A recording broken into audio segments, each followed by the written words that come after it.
Ludwig has this great wine called, you can see the label, Terre de. And I think I don't know how I met you or discovered you. I think I was walking by a trade show and I saw you sitting there and I go, oh, I got to taste your wines. Pretty well it. Then I went and visited you, and your story is pretty cool. So can you just tell your story, how you got in the wine business? Okay, now this year is for me a very special year. It's 20 years now that I'm a winemaker. Yeah. So that's historic.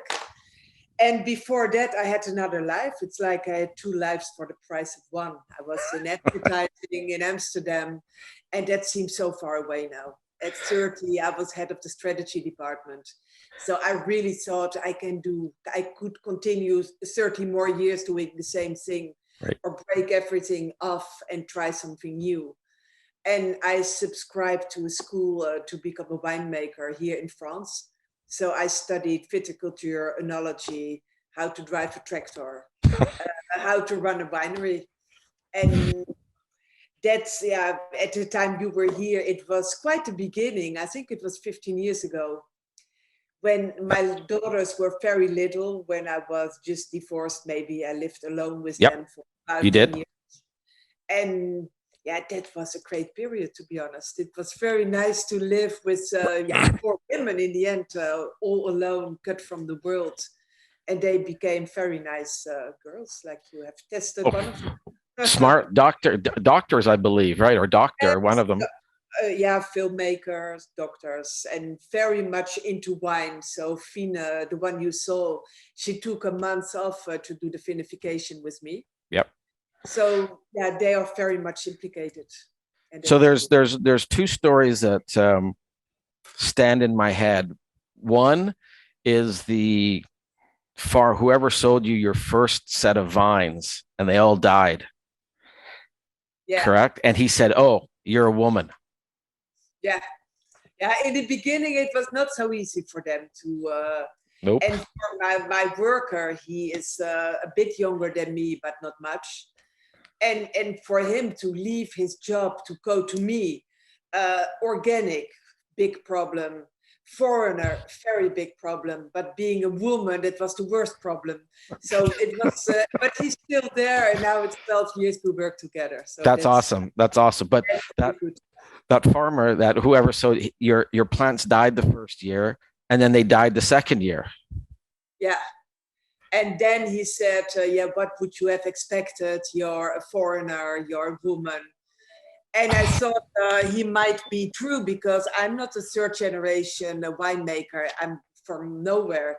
So it probably is my fault. But then at my school, I learned to judge the endings. Yep. And I torn out some of the plants, and I found out that everything he sold me had been frozen, had been wrongly fixed. So indeed, I was the perfect person to dump all his shit. Yeah. So then I found somebody else, and that was perfect. But Oh, it's that terrible if you start somewhere new that you get tested by everybody, and that's for sure. that's I don't want to say that's right, and it's not. But as you said, everybody gets tested in life, and it's Yeah, that resiliency that keeps on people going. That you know you're going to make great wine, and you're going to keep going no matter the obstacles. The other memorable moment, other than of course touring the vineyard, is I have to say, folks, if you're ever in the south of France, go visit her, because she has this donkey that actually, when we walked into the backyard, came running literally running up to her like a puppy seeing its owner for the first time, baying, mouth open. Unbelievable. I've never seen anything. Do you still have the donkey? yeah, he's there. Yeah, I Yeah, have him. that's very cool. So it's fabulous. So let's just tell us about your wines. Tell us about, where should we start with? I've got them here on my back desk. Two rosés and La Diva. So let's start with talk to us about the two rosés. I can Yeah, see them. yeah. There you Now, go. for me, being a winemaker, I didn't find, before being a winemaker, I didn't like rosé that much because it might be very laminate and not interesting. Right. But in my region, they make rosé. So I thought I want to make one, but a very good one. And I make it the same way as my white and my red. So it's all hand-picked. It's very low yields. It's Yep. about 30 hectoliters a hectare, which is about half or a third that's usual in my region. Okay. And I make it without chemical yeasts. So it has no artificial strawberry bonbon anglais. It's really a wine. It's very pure mineral, and it's more spicy than sweet, I think. It goes very well with food. Perfect. And so what's the difference between the two? The Diva Rose and that Le Rosé. Le Diva Rosé had a small aging in barrel. Okay. I had a discussion with a Michelin star chef, and he wanted for his wine food pairings have a rosé that was barrel aged. Yep. So I did that once for him, and after that I did it every year because I really like it. Okay. It's Okay. And great. Asian food, Thai, grilled tuna fish, things like that. And great rosés. I've had these, and there's also another one out there. Oh my God, and I forgot the grower's name, so I have to escape that conversation. They're almost a little bit, some of them a little bit, tiny little oiliness to them, and a mineral complexity that kind of binds together, that gives you this just complete pleasurable flavor that you don't want to sip. You want to actually take big gulps of it because they're so thirst quenching. It's 9:00, 9:22 in the morning, so I'm not going to imbibe. I didn't bring in your white, but I brought in your two reds. So let's look at the Terre de Dame, Le Dame. And what's this is Grenache, 50%, Carignan, 30%, and 20% Syrah. Tell us about it. Mm-hmm. That's the most emblematic wines of the winery.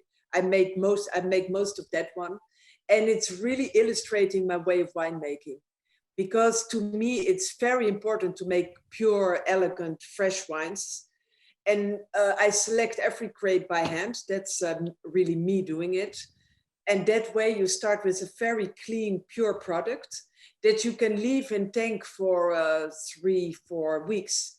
Because if you don't select by hand, you have snails, lizards, they decompose it the first 3 days. Right. So you have to do a lot of pump overs. And doing that to extract the first days, whatever you can. But by forcing the wine like that, you get harsher tannins, you get more astringents that you feel there. Right, right. And I want to preserve the softness. Okay. And work the wines very softly. And that's, the La Dame is really a good illustration. Okay, cool. I think it's very juicy. And then there's your Terre de Dame. Yes. And this is 45% Syrah, 23 Grenache, 16% Alicante and Carignan, which are two very unique grape varieties that add some complexity and layers that are difficult to find in wines from the south of France. Tell us about this wine. Yeah, no, it's mostly Syrah because I love Syrah. But I have a plot of 100 years old Alicante Henri Boucher. That's the only grape variety in our region that's through and through red. All the red grapes here, the skin is red, inside it's white. But this one, if you bite it, it's blood red. Okay. And it was grown in the past just for the color. But this one is 100 years old. And at that age, it yields only 10 hectoliters a hectare. So that's 1 or 2 tiny crab per stem.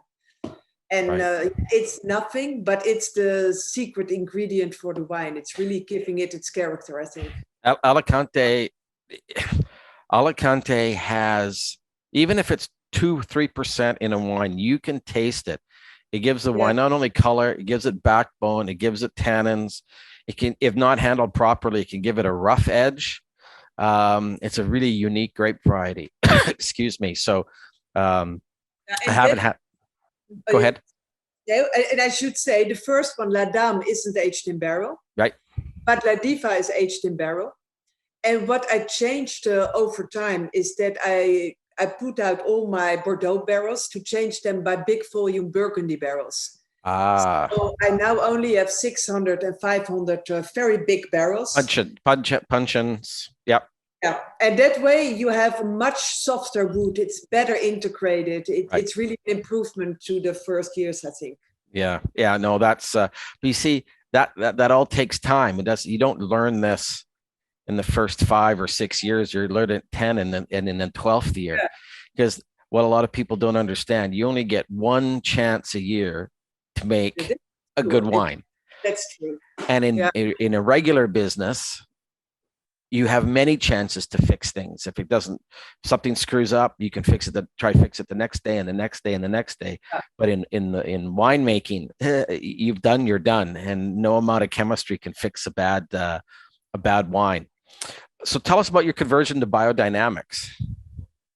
I'm not officially biodynamic, Okay, sorry. but Okay, and in the vineyards, because what's quite special about my winery, on 14 hectares, I have 25 very tiny plots surrounded by trees, by old stone walls.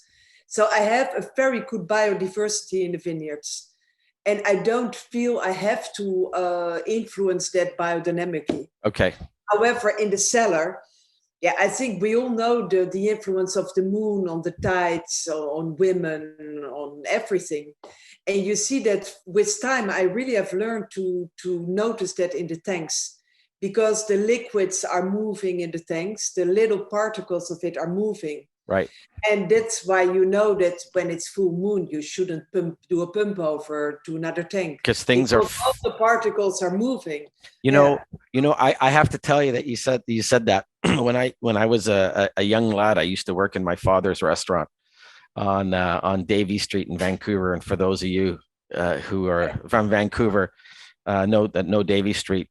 Back in the 70s and 80s, it was a pretty crazy place, and full moon nights were always at 2, 3, 4 o'clock in the morning, when people were coming in having a little bit too much to drink and wanting something to eat.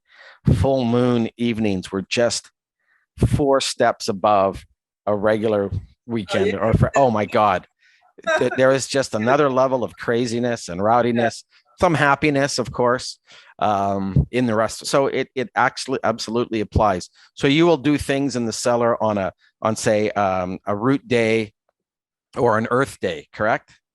Yeah, I'm more about fruit days Fruit days. or I'm sorry. out Yeah, days. Yes, yeah. Root days and earth days are in the vineyard. Fruit days are in exactly. the winery. And So also my new white rosé next Wednesday, and that's a fruit day. okay. So I plan it very far ahead to have the perfect day, and I got And it. do you get your calendar from Maria Thun? No, I get it from Besson. That's a French guy who specialized in biodynamics. How do you spell it? Oh, it's here. Oh, let's see. Uh, it's here. Let's take a look. Agenda biodynamique. Lunar Planetaire. Okay, 2022. It's from Vincent Masson. And it's very easy. You have every day, it's the rising moon or the descending moon. Yeah. And every day is marked if it's flower, if it's fruit. So, And sorry, and the fellow's name, how do you spell it again? Vincent, How Vincent oh, Masson, Massos. It's Masson. Vincent Masson. Masson, MON. Okay, biodynamic sources. Very cool. It's very Yeah, no, I'm super interested in that. People, I remember 20, oh, let's call it 30 years ago, when I brought in one of my first biodynamic wines from the Macon, Guillemot Michel, from the Macon Clissé, the village. And it used to be under $20 a bottle, which was unbelievably expensive for Macon back then, yeah. because they were $8, $9, $10 a bottle. And I would tell my clients, it's biodynamic. And they would look at me like I had numbers written on the top of my head, 666. What are you talking about? And, over the decades now, that conversation that used to be in the deep cellars of Burgundians, or in dinner tables in some little bistro in Burgundy or the Rhone Valley, now has moved up into normal conversation, and people sort of understand it now, and it's not as foreign as it used to be. I find it really quite interesting. It's fabulous. So this year is a very special year. It's your 20th year in business, right? Yes, Yeah. And you're having a big party. very big party. Yes. It's in July. No, thanks for the invitation. I'll try to make it, but I have a pretty busy calendar in May and June. But who knows? I may just show up at the door. You never can tell. So, Ludwig, that's anything else you want to mention about your wines? What's new? Is there anything that we should know about in terms of anything new down the pipeline? Now, about one thing about biodynamics is that I talk a lot to the very old winemakers in the village. They're in their 80s, and a lot of things they do are biodynamic, but it wasn't called that way at the time. There's a lot of common thinking in it as well, and that's what I like about it. Yeah, my dad is 90. He'll be 96 this July. And although he's in a wheelchair because his legs aren't good, his mind is still good. And he's from a little village up in the mountains in Cyprus. And this is the stuff he used to do in the 60s and 70s, grow things in the backyard or buy things at the right time. And, his sons, the new age smart ass kids thought he was, what are you doing, Pop? You're crazy, and that's kind of how it's evolved. And turns out he was right. Yeah. The old guys are right. Yeah. The old guys are right. I think about that and about the winery, your second question. Yeah. I think that I really, and I still enjoy myself that much because I'm really making progress. Now I'm selling most of my wines in France. Now, being originally Dutch, that's really cool. And I'm just taken by one of the 3 Michelin star restaurants in France who took all my references. Wow. So the sommelier there, he's really showing my wines, being proud of them. So it's so rewarding getting where you want to be with time. And I don't feel at all I'm finished with that. So that's well, you're still young. Redo the cellar completely. Yeah. Well, so you're still young. You've got lots of years left, right? I have years left. That's for sure. Yeah, you and me both. Yes. So, exactly. Ludwig, I won't keep you any. I don't want to make these interviews long, but to anybody that's going to be listening on YouTube or watching on YouTube, if you're in the south of France, send her an email. Go visit her. You're going to be really, really impressed with what you see and with what you taste. And thanks for your time. And I hope if it's not going to be this year, it'll be wine. You'll be in Wine Paris next year. No. No. Okay. No. So I go Millésime Bio, but you don't go there. That's in Montpellier. I haven't been, and I wanted to go in January, but it was just too much of a pain to travel to the south. Yeah, I know. And then they put it in May. No, in March. So it was only 2 weeks ago now. Okay. So next year, will it be in March or it'll be in February? Who knows? You never know. Normally it will be February, but it's depending on the world and what's happening. Okay. Because Millésime Bio has really turned into a big, a really good. It's organic and biodynamic. So okay. So next year for sure, I'll be there for sure. Okay. Good seeing you. Thanks for the conversation, and we'll be in touch. Okay. Take care. Bye-bye.